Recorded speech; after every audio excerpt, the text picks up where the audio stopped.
Welcome to this special broadcast right here on ET Now. We were on top of the Aadhaar story since yesterday. Two very important news breaks. One, of course, on virtual ID as well as limited KYC. And the second was the exclusive interview that we got for you with Nandan Nilekani, the Aadhaar architect. We are taking those two exclusives forward with yet another mega exclusive. The CEO of the UIDAI, Mr. Ajay Bhushan Pandey, joins us live from Delhi. Sir, thank you so much for joining us on ET Now. It's been a very busy 2 days for you, I'm sure. But we broke the story yesterday on virtual ID, limited KYC. We subsequently also spoke to Mr. Nandan Nilekani on what this means from a privacy point of view. But as UIDAI CEO, take us through your own thinking on and the timing behind this virtual ID as well as limited KYC, sir.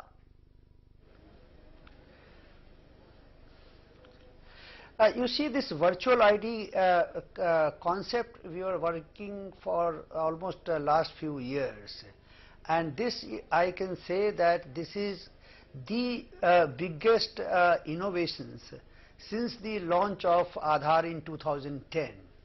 And what it does is that it completely changes this whole character of privacy and security in Aadhaar system. Because now people can generate a virtual ID which will be linked to his own Aadhaar number. Let me explain what is this virtual ID. If you can say this as a camouflage Aadhaar number, because there are many people who may not be very comfortable with sharing his or her Aadhaar number at the various places, and he is required to share his Aadhaar number.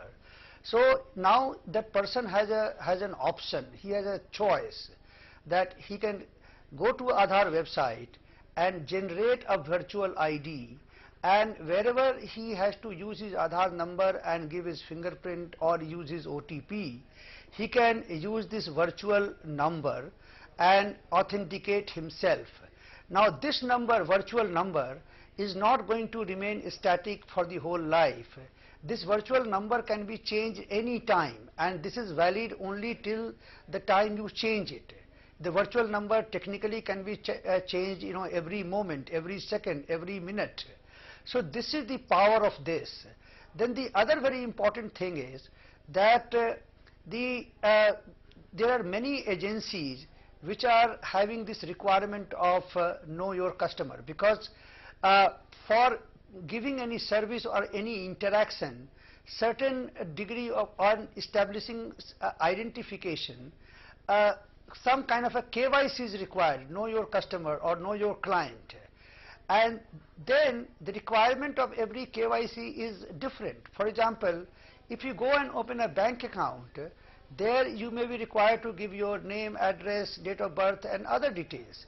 Whereas supposing if you have gone to some other place, there maybe name and address itself could be sufficient, and date of birth may not be the requirement for that kind of service. So basically, considering the nature of the service, limited KYC information will be sent by the UIDAI to that agency. That also will be after authentication of the biometric with the virtual ID or the Aadhaar number, as the case may be. So this has completely changed this paradigm and this privacy and then the security aspect, which the people have been expressing various suggestions from time to time. Right. Mr. Pandey, I just want to understand, so far UIDAI has always said that, the biometrics are safe, though the numbers and other details may be in the public domain because of some leaks that may have happened.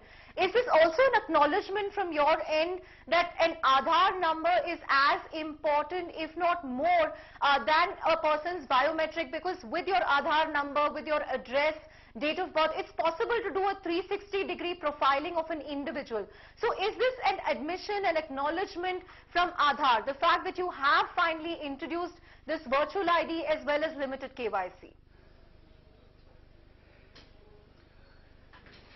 Let me just explain to you. You see, your biometric is your confidential information and your Aadhaar number and then the demographic information, particularly the Aadhaar number.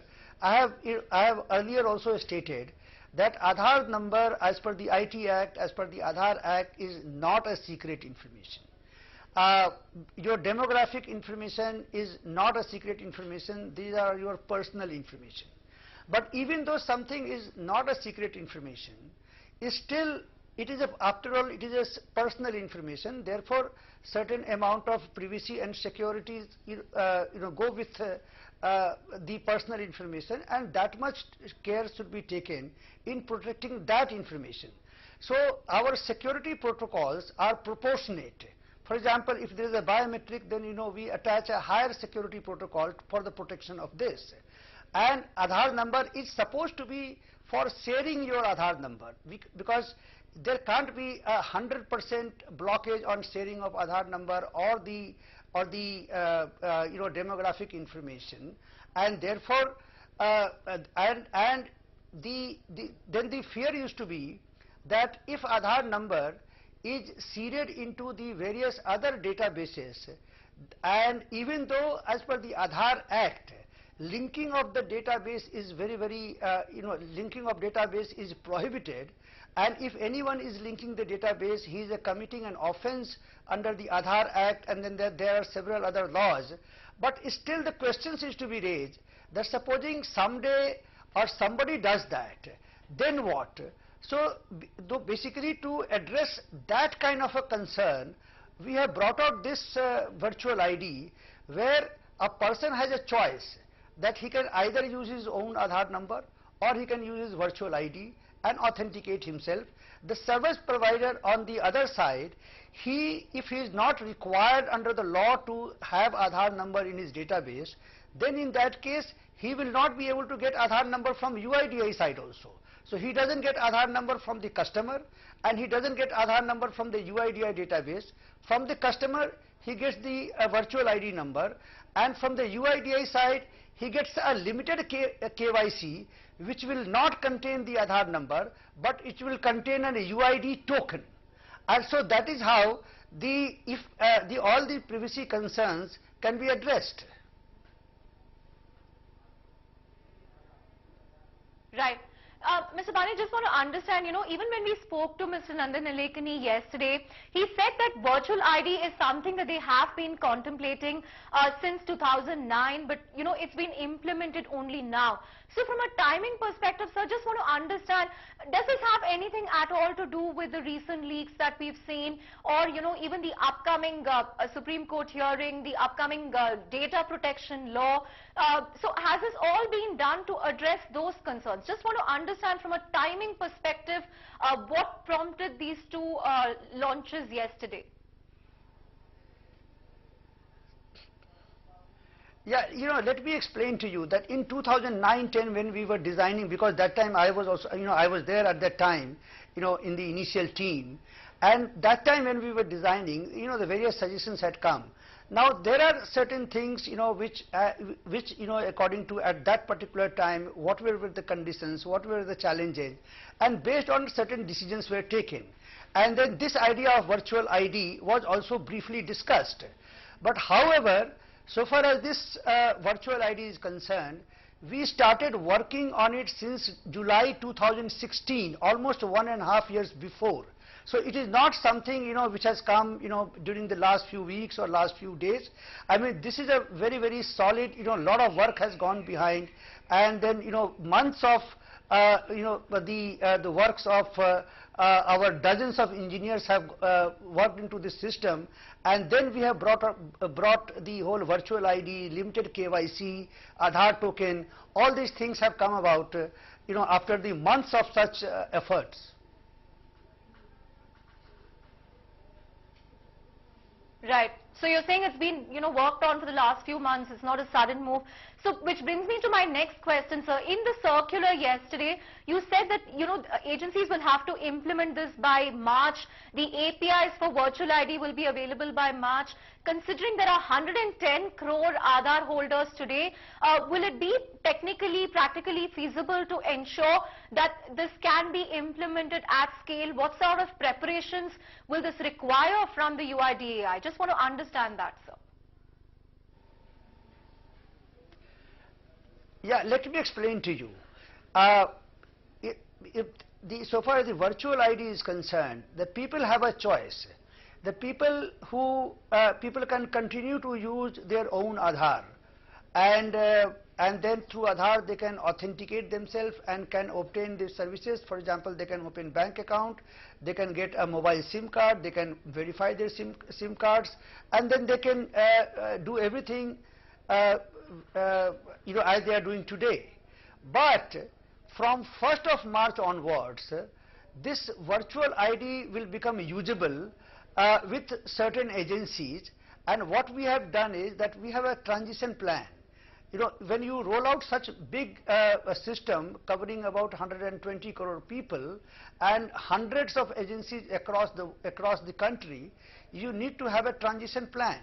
And based on that basis, what we have said is that from 1st of March, agencies will have to start offering this virtual ID system, so that supposing after 1st of March, if I generate my virtual ID, then if I go to an agency, that agency's system should be able to accept that virtual ID, and so that I should be able to use virtual ID in lieu of my Aadhaar number, and I should be able to authenticate myself. I should be able to get those services.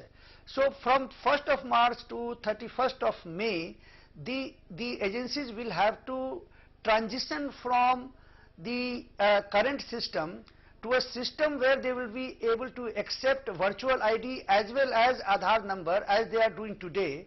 And what we have said is that from 1st of June, every agencies to whom we provide Aadhaar authentication facilities and who are using our Aadhaar authentication facility, they will have to provide this option of virtual ID to every Aadhaar holder in the country.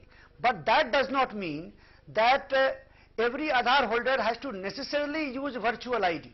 For example, people who are living in the villages, people those who are not educated, they may continue to prefer their own Aadhaar number, and they can authenticate themselves through Aadhaar number and get those services. So it is not necessary to use virtual ID. Virtual ID is an option available to people.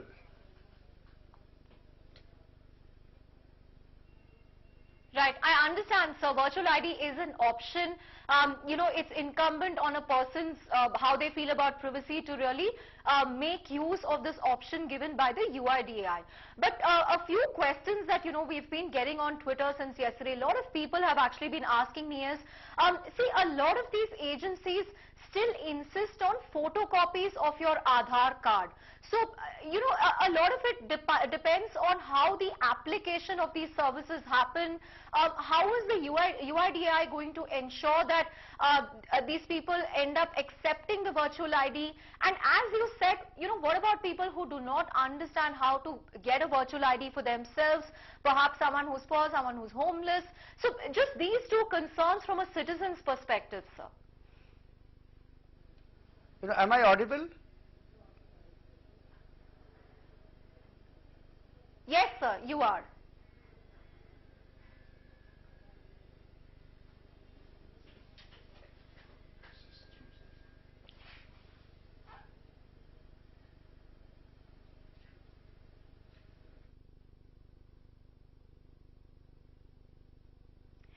Okay, we are trying to get Mr. Bhushan Pandey, Ajay Bhushan Pandey back on the line. But meanwhile, just to recap this very important scoop that we've got for you with the UIDAI CEO, some very pertinent questions in the first half of the interview. Basically on the timing of these, virtual ID limited KYC. Does it have anything to do at all with the recent leaks or even the upcoming hearing at the Supreme Court? Does it have anything to do with the upcoming data protection law? Mr. Pandey is saying that they have been working on this for the last many months and they felt that they were ready to go ahead with it now. Okay, I believe we have Mr. Pandey back on the line with us. Sir, if you can hear me, Chandra here again from ET Now in Bangalore. Two important questions from a citizen perspective. A lot of these agencies, ask for photocopies of your Aadhaar card when you go to authenticate. So how ready will they be to accept a virtual ID instead of that?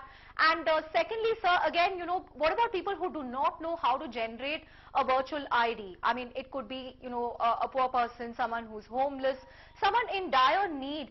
So from a citizen perspective, how is this going to solve the problem? You see, if a person has to authenticate, then according to me, this photocopy of Aadhaar card is not necessary. If you have a machine, a biometric machine where you can enter your Aadhaar number or virtual ID and put your fingerprint, then there is no reason why that agency should be asking for a photocopy or something, right? That is one. Now, so far as your second question is concerned, the second question is that if somebody is not aware how to generate a virtual ID, we will have a detailed protocol, media, through the media communication. We'll explain to people that how to generate a virtual ID on our website, that is www.uidi.gov.in, and then the virtual ID can be generated. The process is going to be very, very simple. That the person can go to our website, enter his or her Aadhaar number, and then a OTP will come on the mobile phone linked to the Aadhaar number, and once the OTP number is entered, then a virtual ID, that is the 16-digit, will be sent as a text to the mobile phone linked to the Aadhaar, to his Aadhaar number. So this is how, so it will be as easy as that, and using that Aadhaar virtual ID, one can authenticate himself. But at the same time, I must again reiterate that virtual ID is an option. It is not that 119 crore people will have to compulsorily use virtual ID. For example, somebody may choose not to use virtual ID. He can continue to his Aadhaar number and authenticate himself on that machine.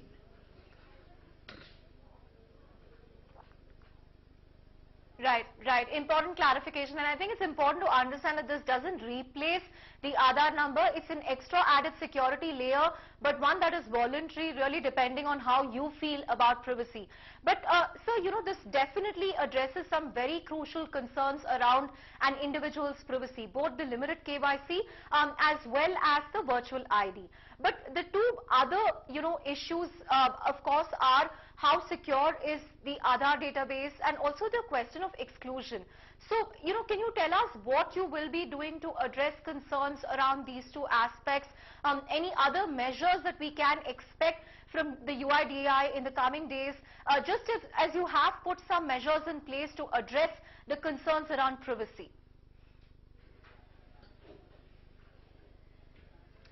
See, the security is an ongoing process. If in any system for any system, the security requirement is something which has to be continuously reviewed, because the security scenario in the outside world continuously change, and then on that basis the security protocols also has to be changed. Not only that, anyone having any system has to also anticipate that what kind of a security challenges will happen, in the next coming month, next coming weeks or maybe next few years. And therefore, the planning has to, and whole plan has to be prepared, and then the work has to be initiated in that direction. For example, in 2016, when we started this work about this virtual ID, because we did anticipate that at certain point of time, the privacy will be very, very important for people, and some people will actually demand it. So we should be ready with that, and then accordingly in 2016 when we started, then in 2018 we were able to have this virtual ID. But so accordingly, you know, after 2 years there will be many other things, many other concerns, many other challenges will come. So the whole in the matter of security, one needs to understand that what are the current challenges and what are going to be the future challenges, and then based on that one has to, you know, introduce measures and also plan measures so that those concerns can be addressed in time.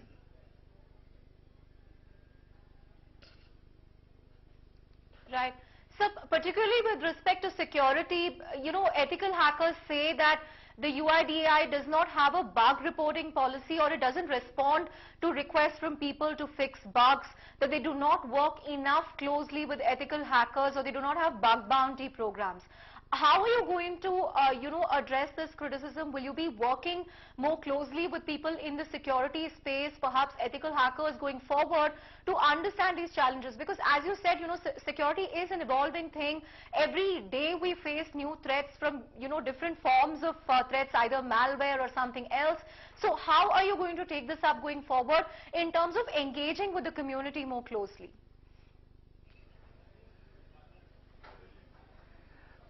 You know, we have a very, very internal security team, external auditors, and with whom, you know, we work. We have a team of security experts. And security, you know, I must tell you that security is not something that, you know, we can go on discussing in the, you know, the open public debate.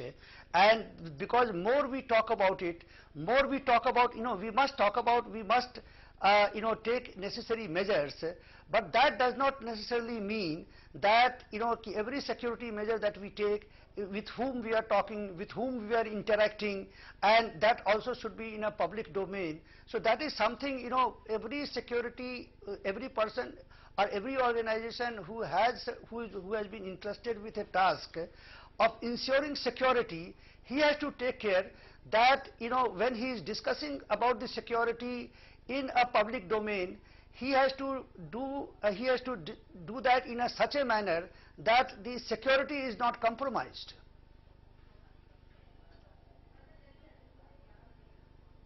Right.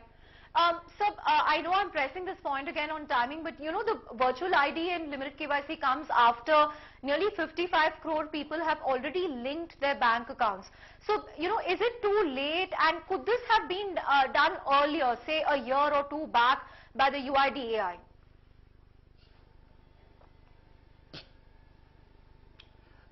No, actually, I don't think so, because see, let's say virtual ID or Aadhaar UID token, that token will be, of course, will be generating from now onwards.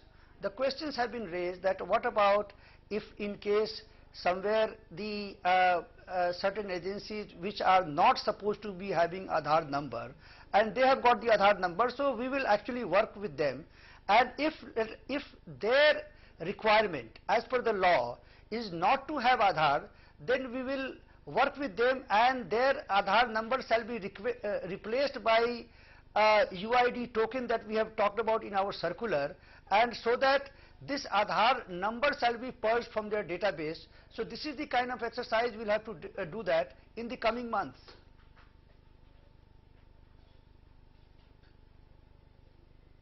Right. Final couple of questions. I understand you're getting late for another meeting, but final couple of questions. When we spoke to Nandan Nilekani yesterday, he raised another very important point towards the end of the interview, where he said very candidly that he believes, he's 100% sure that there is an orchestrated campaign to malign Aadhaar ahead of the Supreme Court hearing.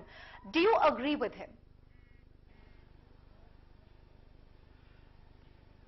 You see, I would not like to get into that kind of a debate, but I will always like to assure through your channel that Aadhaar is safe and Aadhaar is secure. The biometric data as well as the other data is secure, and UIDAI is taking every possible measure to ensure that the data remains safe and secure. So far as the Aadhaar is concerned, Aadhaar is something which has empowered 119 crore people. 119 crore people have got a credible identity through which they can establish their identity anywhere in the country and receive their entitlement, receive their services. Aadhaar has also helped in removing duplicate, fake and bogus. For example, just few days back there was a big news item that 110,000 ghost teachers were found. Then you have also heard the story that how 500 missing children have been found through the Aadhaar system. So if so much of benefits are coming, and if the people are being benefited by this Aadhaar system, so therefore any other the perspective and other things, of course, if there are certain improvements are to be required, if there are certain, because change and improvement is a continuous process. Nobody can say that every system, any system in the world if you take, nobody can say that it is 100% secure, it is 100% perfect. So the improvement and then the continuous upgradation is part of any system. So along with that, any program should be taken forward, and that is how the thing should be viewed.